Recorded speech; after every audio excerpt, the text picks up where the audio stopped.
Joining me now, Congresswoman Marjorie Taylor Greene, a member of the House Oversight Committee. Congresswoman, first, your reaction to the DOJ's target letter against President Trump. It's outrageous. I can't believe that this is going on. This has been happening for 8 years to President Trump, and every single time over and over he's proven innocent. And the American people will not tolerate this. I mean, look at Jack Smith. He's such a lousy attorney. He's got overturned cases, mistrials, and judicial rebukes. And he has his target set on President Trump, and it's all to basically change the 2024 election. Do you think it's election interference? I do. I absolutely do. It's the same thing we saw with the Hunter Biden laptop.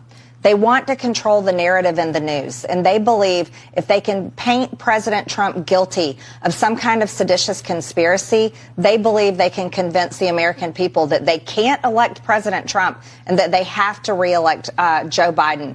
How significant is this problem of that entrenched bureaucracy of career civil servants working and burrowed in against any, I don't care if it's Trump or DeSantis or someone else, working against his or her agenda in the future? How critical is this, that this be finally tackled once and for all? It's the most dangerous thing happening in our country. Laura, I listened to everything you just laid out, and I want you to know it should be a lesson for every single person in Washington.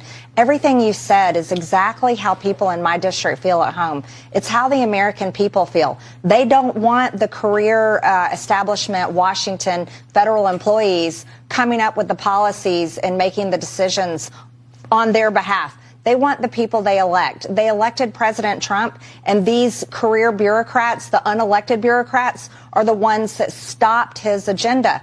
And it's wrong. It's absolutely wrong. Well, people feel like they have no voice. Anywhere you go.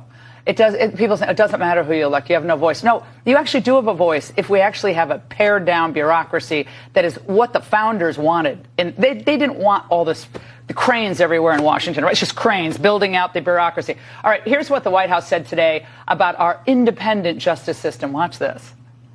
The president respects the Department of Justice, their independence.